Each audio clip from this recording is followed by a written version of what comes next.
Today I'm going to be doing a full in-depth review of this 2018 Aston Martin DB11 Volante, the retractable soft top version of Aston Martin's V8 DB11. It's a really great overall car. It's got a fantastic Aston Martin exterior design, a really comfortable interior, and a pretty good V8 powertrain. So let's hop right into it. Unlike the DB11 Coupe, which usually comes with a V12 engine, the DB11 Volante has a twin turbocharged V8, but it should still be good for 503 bhp and 513 pound-feet of torque, and it has a 7,200 RPM redline, so I bet it's still a lot of fun to drive.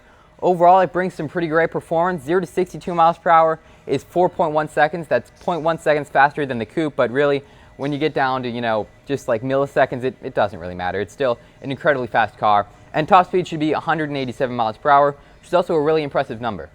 Aston Martin also took steps to improve the overall handling of the DB11 Volante over the previous version's Volante, the DB9. So it has an all-new bond aluminum structure that's 57 pounds lighter and still 5% stiffer. So a lot of improvements there. Also a double wishbone front suspension, multi-link rear suspension, torque vectoring system, limited slip differential, and Bridgestone S007 tires. So overall, I bet it's a really dynamic setup, probably a lot of fun to drive. The exterior of the DB11 Volante is absolutely spectacular. It's one of the most gorgeous cars out there, like all Aston Martins. They've got such a great design language to them. And this model in particular is beautiful because it has the frosted glass paint on it, which has a really nice look to it. It's an Aston Martin Q bespoke paint feature, so not a lot of cars are going to have this, but it looks really great. Up front, you have some really striking LED headlights, a one-piece all-aluminum hood that actually is a clamshell hood, and it lifts up over the LED headlights for a really cool look. Classic Aston Martin grille up there. 20-inch rims with 10 spokes. Obviously, painted red brake calipers are an option. And right here, I want to draw your attention to this little area right here, because what that is, it's an aerodynamic feature that Aston Martin calls Curlicue. And what that feature does is it takes the air from the front wheel well and it sucks it out to the side of the car to reduce front end lift. Gives it a really aerodynamic design to it, really functional. On the side here, you can have the mirror caps specced with carbon fiber or body colored. You can get carbon fiber accents all around the car, or you can get silver or black, as you can see on this model. The windshield frame, that's actually available in black as well, or you can have it spec'd to the body color. Looks really great in black, gives it a really sleek look to it, but I like it here with the frosted glass blue paint. Again, just because it's such an awesome feature of the car. Moving on to the back of the car, it has the Aston Martin Aeroblade spoiler slit, and what that does is it just pushes air out of the car and pushes the rear tires down for more grip. Basically, it acts like a spoiler without ruining the lines on the car. You also have the Aston Martin sort of C-shaped LED taillights, really cool look, and dual exhaust tailpipes.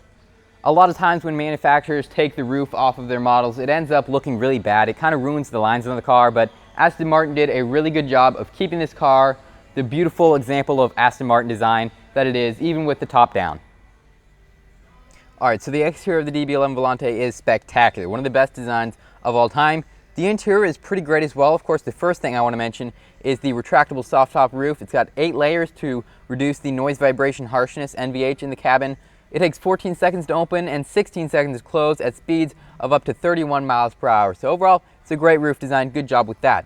Now moving on to the rest of the interior, it's available with 3 different types of leather, and the accents can be either in leather, carbon weave, chopped carbon, piano black veneer, or several different types of wood accents. Those are all the available options that it has, so you can really customize this car pretty much any way you want. And speaking of customization, there's also a lot of different color schemes.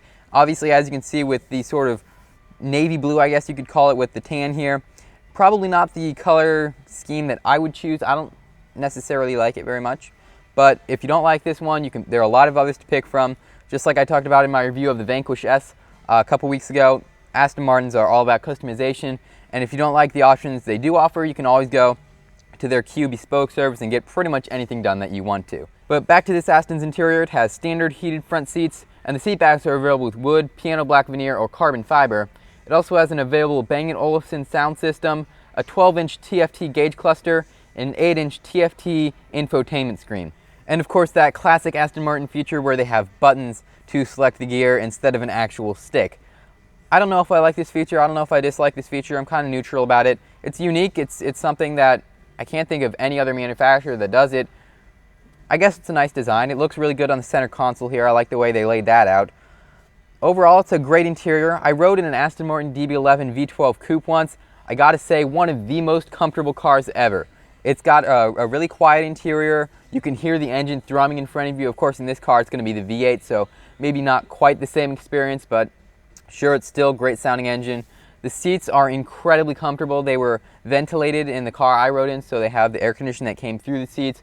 It was so luxurious. I've sat in so many different cars before, but like I said in my review of the Vanquish S I keep referring to, Aston Martin has the most comfortable interiors on a performance car that I can think of. Honestly, the seats are so comfortable. Everything is really high quality. Aston Martin does an incredible job with their interiors. The exterior and the interior of their cars, just, you can't beat the way that they combine the performance and the comfort. It's just, Aston Martin does it better than everyone, and that's what I like so much about them. Alright guys, and now for the newest segment that I'm adding to my videos, which I'm calling Comment of the Week. I take the best comment from one of my videos in the past week, and then I read it while sitting in the front seat of a $500,000 car. Today's comment is from Matt About DBZ on my Vader G35 review. He said, "Does the car moves?" Yeah, does the car moves? Well, that's your comment of the week. Make sure to comment below, and maybe you guys could get featured in one of my future reviews. Alright guys, so there you have my full in-depth review of the Aston Martin DB11 Volante. If you like Aston Martins, don't go anywhere because I have a lot of great Aston Martin reviews, like the Aston Martin Vanquish S, which you can check out using that card right there. Just click on it and you'll be taken right to that video. Make sure to comment down below on this video, maybe be featured in a future video as the comment of the week. Also, make sure to like it and head over to my channel because I've got a ton of exotic supercar and hypercar reviews up, so remember to subscribe.